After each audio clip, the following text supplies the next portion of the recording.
Bismillahirrahmanirrahim. Assalamualaikum warahmatullahi wabarakatuh. Bertemu lagi dengan saya pada mata kuliah Sistem Operasi untuk kelas pagi pada hari ini, hari Kamis tanggal 27 Agustus 2020. Pada hari ini untuk sistem operasi kita bertemu pada pertemuan yang ketiga, ya, karena yang kemarin itu kita ada libur bersama. Nah, untuk pertemuan yang ketiga ini nanti saya akan memberikan materi baru yang bertemakan perkembangan sistem operasi. Harapannya dari apa yang saya sampaikan ini nanti Anda bisa mengambil kesimpulannya, kemudian bisa diimplementasikan dalam contoh yang ada di kehidupan kita sehari-hari. Baiklah, untuk lebih jelasnya, kita langsung saja masuk pada materi pagi hari ini. Baik, untuk tema pagi ini adalah perkembangan sistem operasi, di mana perkembangan sistem operasi ini diwakili oleh hadirnya beberapa generasi, ya, yang hadir pada setiap tahun yang mewakili, dan tentunya masing-masing generasi tersebut mempunyai kelebihan ataupun kekurangan seperti itu.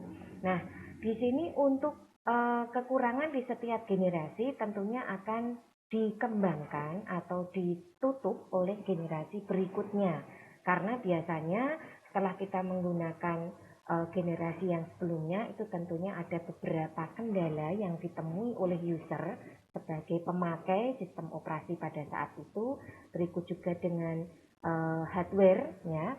Nah, jadi di sini nanti akan mengarah kepada perkembangan sistem operasi generasi berikutnya. Baiklah, untuk yang generasi pertama ini muncul pada tahun 1945 sampai 1955. Ini tahun kemerdekaan di negara kita. Nah, di sini untuk generasi pertama itu merupakan awal perkembangan dari sistem komputasi elektronik, ya, yang tadinya menggunakan sistem komputasi mekanik.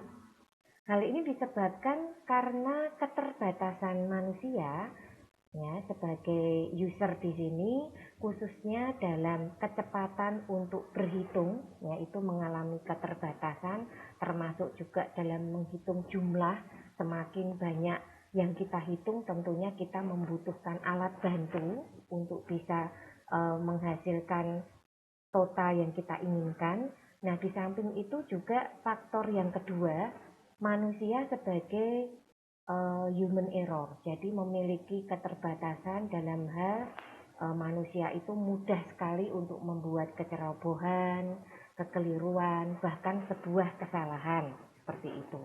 Nah, jadi generasi pertama ini kita mulai mengenal ada perkembangan untuk komputasi, khususnya perhitungan, ya, menggunakan alat elektronik medianya yang latar belakangnya diberikan dari dua hal. Yang pertama itu karena keterbatasan manusia dalam kecepatan menghitung, ya. Di samping itu juga semakin banyak yang dihitung, manusia itu tidak mampu untuk mengingat atau menghitungnya, butuh alat bantu tambahan. Kemudian yang kedua faktor human error, manusiawi sekali ya untuk yang kedua ini. Nah, kemudian generasi yang berikutnya itu muncul pada tahun 55 sampai 65, di mana generasi kedua ini memperkenalkan istilah BPS atau Batch Processing System. Nah, artinya job yang dikerjakan dalam satu rangkaian lalu dieksekusi secara berurutan. Jadi bagian mana dulu yang masuk, maka itu yang akan dikerjakan. Misalkan kok ada perkalian, penjumlahan, pembagian, kalau yang masuk perkalian dulu ya itu yang akan dikerjakan. Jadi tidak acak, ya. Nah, ini ciri khas dari generasi yang kedua. Nah, kemudian pada generasi ini sistem komputer belum dilengkapi OS. Ya, ada sebuah komputer memiliki sistem tapi tidak atau belum dilengkapi OS. Tetapi beberapa fungsi dari sistem operasi itu telah ada. Contohnya seperti FMS atau Fortran Monitoring System dan IDSys. ya. Nah, di sini generasi komputer kedua ini sebetulnya merupakan awal dari munculnya sistem operasi yang pertama. Jadi pada saat ini meskipun belum muncul, tapi fungsi dari OS itu sudah ada. Dan ini dianggap sebagai kemunculan perdana dari OS. Nah, pada tahun 64, IBM mengeluarkan komputer keluarga sistem 360. Nah, di mana dia dirancang untuk komputer ini kompatibel secara hardware, ya, yang merupakan bagian dari OS 360. Nah, selanjutnya sistem 360 ini berevolusi menjadi sistem 370. Generasi yang berikutnya adalah generasi ketiga, tahun 65 sampai 80. Nah, pada generasi ini perkembangan sistem operasi itu difokuskan pada pelayanan banyak user secara sekaligus. Kalau yang sebelumnya kan hanya satu komputer, satu user, seperti itu ya, digunakan untuk satu kepentingan saja. Nah, untuk yang generasi ketiga ini sudah mulai mengarah kepada pemakaian user secara bersamaan, di mana para user itu bisa melakukan interaktif berkomunikasi lewat terminal secara online ke komputer, di mana sistem operasi itu kemudian memiliki beberapa istilah yang muncul pada generasi ketiga ini. Ya, kalau generasi kedua tadi munculnya istilah BPS dan ini ya, apa namanya, batch processing system ya istilahnya ya.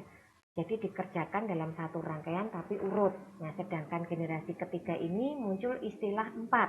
Yang pertama yaitu multi user, di mana sistem bisa digunakan oleh banyak user sekaligus. Kemudian yang kedua multi programming, di mana artinya melayani banyak program sekaligus. Jadi mau aplikasi apa saja itu bisa dijalankan pada generasi yang ketiga ini. Kemudian ada time sharing. Setiap user satu terminal online. Jadi dibagi ya, ada waktu istilahnya satu terminal untuk melakukan online, tapi mereka bisa mengakses secara bersamaan. Kemudian ada istilah spooling, membuat peripera seolah-olah dapat dipakai bersama-sama dalam satu waktu dan dapat diakses secara simultan yang menggunakan teknik dengan menyediakan beberapa partisi memori. Nah, ini yang cukup menarik ya, istilah dari generasi yang ketiga. Jadi pada generasi ketiga ini mulai muncul istilah multi user, multi programming, time sharing, dan spooling. Nah, kemudian generasi keempat ini tahun 80 sampai 2000, di mana OS itu dipergunakan untuk network, untuk jaringan, ya. Karena user menyadari keberadaan komputer yang saling terhubung satu sama lain. Jadi kebutuhannya sudah lebih luas lagi. Kalau tadi bagaimana kita bisa mengerjakan beberapa aplikasi sekaligus, kalau sekarang yang generasi keempat ini fokusnya sudah ke jaringan, keluar, koneksi, bagaimana satu komputer bisa melakukan koneksi dengan komputer di lain tempat dalam satu waktu, seperti itu. Pada masa ini, user juga telah dinyamankan dengan adanya fasilitas GUI. Nah, ini muncul istilah GUI ya, Graphical User Interface, yaitu antarmuka komputer yang berbasis grafis yang sangat nyaman pada masa ini, di mana kita bisa melakukan proses visualisasi di komputer kita secara mudah. Karena kalau generasi sebelumnya itu misalkan kita ingin membuat sebuah kotak, kita harus menentukan dulu koordinatnya, jadi X1, Y1, X2, Y2, X3, Y3, X4, Y4, kemudian dari satu titik ke titik lain itu kita hubungkan, baru terbentuklah kotak. Kalau membuat lingkaran juga sama untuk generasi sebelumnya. Kita harus menentukan dulu untuk jumlah jari-jarinya, kemudian baru kita bisa membuat sebuah lingkaran. Berbeda dengan generasi yang keempat ini, di mana dengan berbasis GUI kita dimanjakan dengan model-model ya, model-model simbol yang templated yang sudah langsung jadi. Misalkan kita ingin membuat kotak, ya kita tinggal mengambil kotak yang ada di tool, kemudian kita dragging bawa ke tengah, kita sesuaikan ukurannya ya, diambil dari ujung sudutnya. Demikian juga ketika membuat lingkaran. Jadi untuk GUI ini memang sangat mudah sekali untuk memvisualisasikan berbagai model bentuk. Nah, berikutnya pada masa ini dimulai era komputasi tersebar, di mana komputasi tidak lagi berpusat di satu titik, tetapi dipecah di banyak komputer sehingga terjadi kinerja yang lebih baik. Ya, karena sudah berbasis jaringan, ada satu unit PC untuk khusus server saja, sehingga proses pengolahan data yang diolah oleh server ya mengarah ke server saja. Ini membutuhkan sistem operasi khusus untuk server, aplikasi-aplikasi khusus untuk server. Nah, berikutnya bagi yang klien ya, di sini nanti sistem operasinya juga yang support untuk klien. Dan komputasi yang dijalankan di dalamnya juga sesuai kebutuhan dari klien. Itu yang dimaksud ya. Nah, kemudian generasi keempat ini ditandai berkembang dan meningkatnya kemampuan komputer desktop dan teknologi jaringan. Jadi ciri khas dari generasi keempat ini penggunaan komputer pribadi lebih banyak karena bisa mengakses layanan dari rumah ya, dari komputer pribadi seperti itu. Kemudian dan teknologi jaringan juga semakin luas dengan segala model bentuknya ya. Nah, kemudian jaringan TCP atau IP telah mulai digunakan secara luas oleh berbagai kalangan, baik itu dari militer, pendidikan, kemudian peneliti, masyarakat ya. Ini semua bisa menggunakan. Nah, kemudian kita lihat di sini tahun 56 ya, agak flashback sedikit, itu poin-poinnya dari tahun-tahun sebelumnya yang menjadi ciri khas OS. Itu ada GMNAAI garing O ya. OS ini pertama digunakan oleh General Motors pada komputer besar IBM 704. Ini pada awal kemunculan ya. Kemudian tahun 69 itu muncul Unix.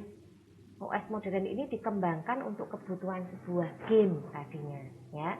Kemudian tahun 73 itu ada Xerox Alto, di mana hanya digunakan untuk kepentingan penelitian dan berhenti sampai dengan tahun 81.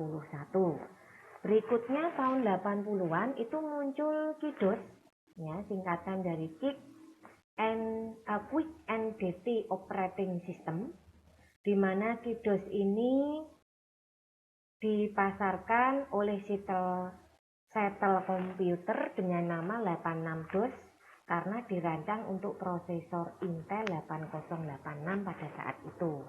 Nah, kemudian dari pihak Bill Gates itu pada tahun 80 ini membeli lisensi KIDOS dan menjualnya ke berbagai perusahaan komputer. Nah, kemudian tahun 81 PC DOS, IBM meluncurkan PC DOS yang dibeli dari Microsoft untuk komputernya yang berbasis prosesor Intel 8086. Ini IBM ya meluncurkan PC DOS-nya. Sedangkan MS-DOS ini Microsoft itu mengeluarkan MS-DOS untuk OS ini jika dijual. Jadi menggunakan MS-DOS ini jika dijual oleh perusahaan di luar IBM. Jadi kalau IBM sendiri itu mengeluarkan PC DOS, Microsoft mengeluarkan MS-DOS. Berikutnya tahun 8385 itu ada MS-DOS versi 2 diluncurkan pada komputer PC XP. Kemudian ada sistem 10 di mana Apple meluncurkan Macintosh dengan OS yang diturunkan dari BSD Unix. Kemudian sistem 10 merupakan sistem operasi pertama yang telah berbasis grafis dan menggunakan mouse. Ini ya kelebihan dari sistem 10 yang diluncurkan Apple. Kemudian MS-DOS 3.0 ini meluncurkan MS-DOS 3.0 untuk PC-AT yang menggunakan chip Intel 80286 dan yang mulai mendukung penggunaan harddisk lebih dari 10 MB. Kemudian ada MS Windows 1.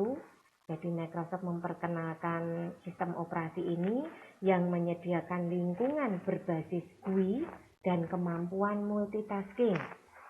Sayangnya OS ini performanya tidak begitu bagus dan tidak mampu menyamai kesuksesan Apple di generasi sebelumnya. Nah, kemudian muncul Novell NetWare, di mana sistem operasi berbasis jaringan NetWare 86 yang dibuat untuk prosesor Intel 8086. Nah, kemudian tahun 88 sampai 90 ini muncul MS-DOS 4 ya, dengan suasana grafis 3W. Kemudian pada tahun ini juga terjadi perpisahan dari dua perusahaan raksasa yaitu IBM dan Microsoft. Jadi IBM kemudian fokus pada OS2 sedangkan Microsoft berkonsentrasi pada Windows. Ini tahun 88-90-an ya.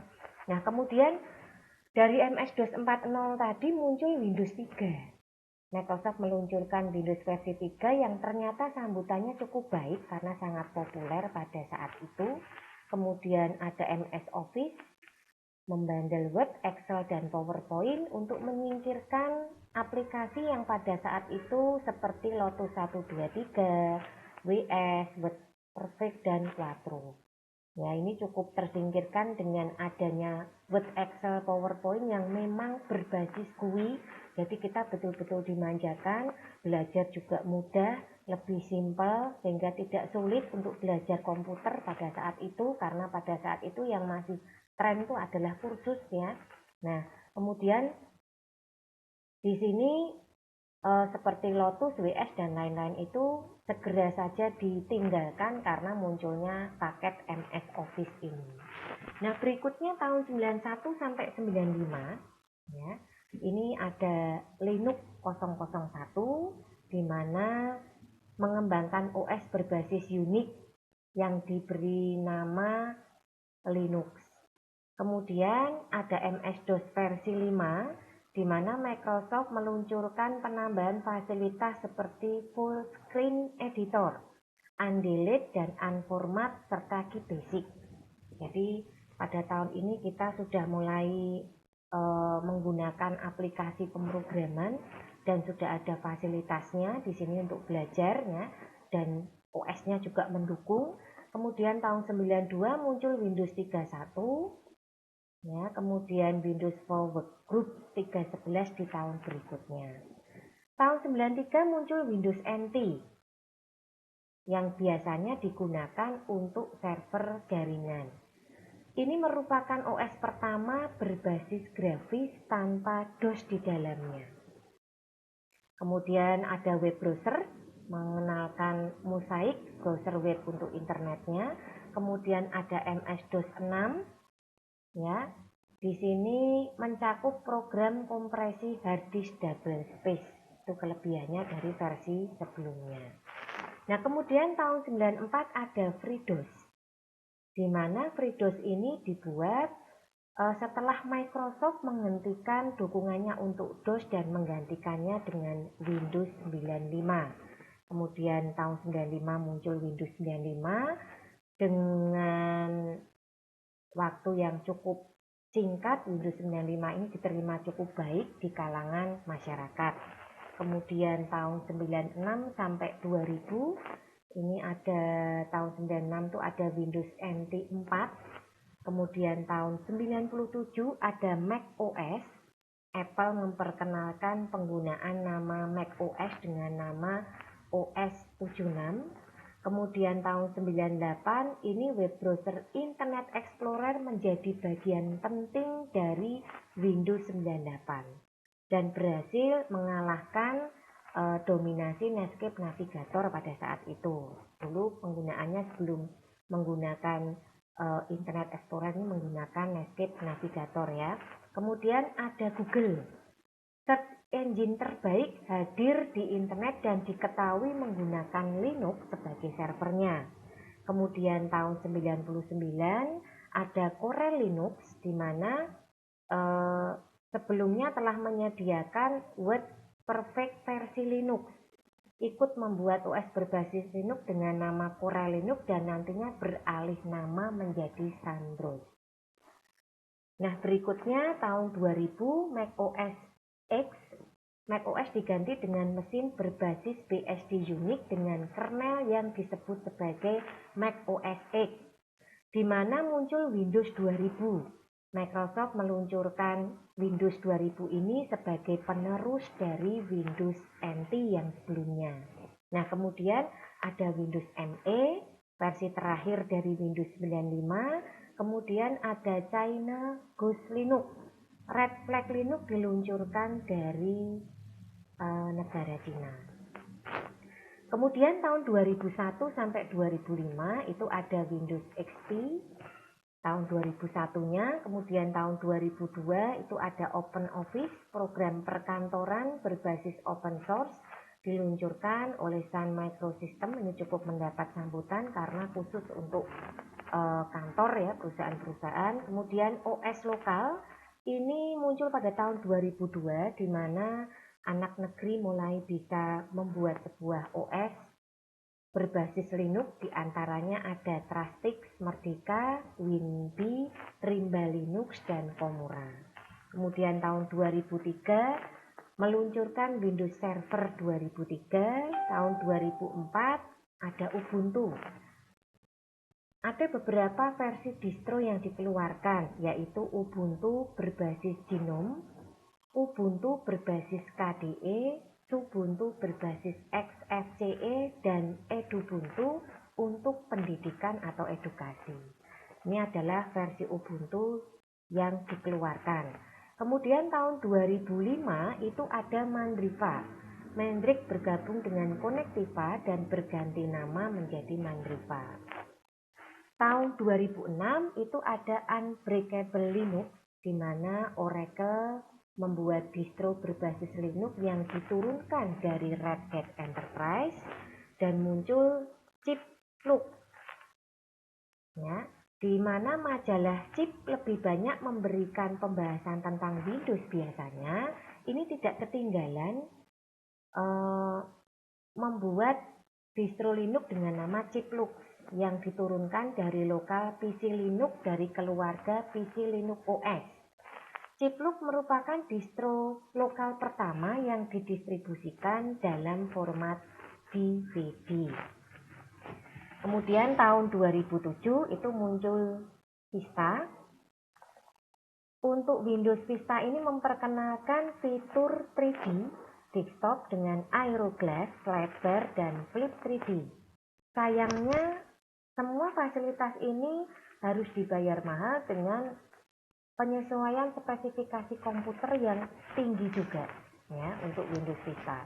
Kemudian tahun 2008 ini ada 3D OS. Tidak perlu membutuhkan spesifikasi hardware yang cukup tinggi, di mana 3D desktop di Linux muncul dengan spesifikasi komputer yang sangat ringan sehingga lebih diminati pada tahun ini. Era hadirnya teknologi 3D desktop di Indonesia ditandai dengan hadirnya OS 3D OS yang dikembangkan oleh PC Linux. Ada beberapa versi, yaitu versi 3D OS untuk pengguna umum, masyarakat umum ya. Kemudian versi distro warnet Linux untuk pemakai warnet, pengusaha warnet begitu ya. Kemudian Game Center Linux. Nah, ini untuk user yang suka nge-game. Ini ada versinya dan tidak membutuhkan spek yang tinggi sehingga cukup diminati. Kemudian tahun 2010 ini muncul Windows 7. Merupakan penyempurna dari OS sebelumnya, bisa dikatakan sistem OS yang terbaik pada saat ini. Kemudian tahun 2012 muncul Windows 8. Tampilannya sangat menarik dibandingkan dengan Windows sebelumnya. Kemudian tahun 2014 sampai 2015 muncul Windows 10. Ya. Di dalam Windows 10 ini tampilan Windows lengkap menyeluruh dibanding versi-versi sebelumnya, sehingga lebih pantas merujuk pada kesempurnaan. Ya, namanya pemunculan perkembangan OS dari generasi ke generasi, tentunya generasi yang terakhir ini diharapkan yang paling sempurna. Meskipun saya tidak bilang ini terakhir ya, bisa jadi nanti akan muncul Windows-Windows sebelumnya di tahun-tahun berikutnya. Windows ini diperkenalkan dan dirilis tahun 2015. Nah, itu tadi sedikit uraian materi untuk pagi hari ini dari perkembangan sistem operasi. Kesimpulannya yang bisa kita ambil dari perkembangan sistem operasi pada pagi hari ini, yang pertama bahwa setiap generasi itu mewakili kebutuhan pada zamannya. Ya, jadi pada zaman itu kebutuhan user apa? Nah, itu diantisipasi atau diberikan solusi berupa munculnya sistem operasi di setiap generasinya. Kemudian yang kedua, di setiap generasinya selalu muncul kelebihan dan kekurangan yang dimiliki. Untuk kelebihan digunakan, sedangkan kekurangan akan dilengkapi pada generasi setelah itu. Nah, kemudian yang ketiga, dari penggunaan sistem operasi yang ada di sekitar kita, sebetulnya tidak hanya masalah komputer. Jadi kita melihat bahwa dalam kehidupan sehari-hari ini kita banyak sekali menggunakan sistem operasi, bisa saja dari ponsel yang kita miliki generasi yang terbaru sekarang ya, modelnya berupa chip seperti itu untuk perangkatnya, bisa dikopikan di media yang sangat-sangat kecil. Kemudian ada juga sistem operasi yang digunakan pada pabrik-pabrik besar untuk mengoperasikan mesin-mesin produksi ya. Kemudian ada juga sistem operasi untuk mengatur jalannya lampu lalu lintas ya, atau lampu-lampu di jalan mungkin menggunakan model pengaturan tersendiri ya. Jadi ada juga sistem operasi yang dipergunakan di dalam lingkup kehidupan sehari-hari. Seperti kita ketahui bahwa sekarang banyak sekali perangkat-perangkat yang sudah menggunakan sensor yang cukup tinggi, dan ini tentunya juga membutuhkan penggunaan sistem operasi tersendiri. Nah, seperti biasa pada akhir pertemuan itu saya selalu memberikan kuis. Untuk kuis pada pagi hari ini ada 5 pertanyaan yang bisa Anda jawab. Silahkan dijawab dengan singkat, jelas ya. Yang pertama, jelaskan komputer generasi pertama secara singkat. Yang kedua, tahun 2007 dan 2008, sebutkan sistem operasi yang berkembang pada saat itu. Yang ketiga, kapankah Windows 10 dirilis? Yang keempat, ada berapa jenis versi Ubuntu yang dikeluarkan? Dan yang terakhir, sebutkan 2 OS lokal buatan anak negeri. Saya hanya minta 2 ya, tidak perlu disebutkan semuanya. Harapan saya semuanya bisa melihat video materi perkembangan sistem operasi ini sampai selesai, sehingga tidak ada pertanyaan lagi, Bu, kuisnya mana? Kemudian kalau ada kuis juga tolong dibaca dulu soalnya, menjawabnya juga sesuai ya. Jangan mungkin ada 5 pertanyaan Anda hanya menjawab 3 dan lain-lain. Nah, itu saja yang bisa saya berikan. Untuk kuis seperti biasa nanti silahkan dijawab pada link YouTube channel yang nanti akan saya bagikan. Semoga semuanya bisa memahami apa yang saya sampaikan tadi. Kita sudah membuat kesimpulan, ada kuis juga. Kuis ini bertujuan untuk melihat seberapa jauh pemahaman Anda tentang materi yang saya berikan pada pagi hari ini. Sekali lagi terima kasih. Jangan lupa untuk menjawab kuis pada kolom komentar YouTube channel. Mohon maaf jika dalam pelaksanaan materi ada hal yang kurang berkenan. Wassalamualaikum warahmatullahi wabarakatuh.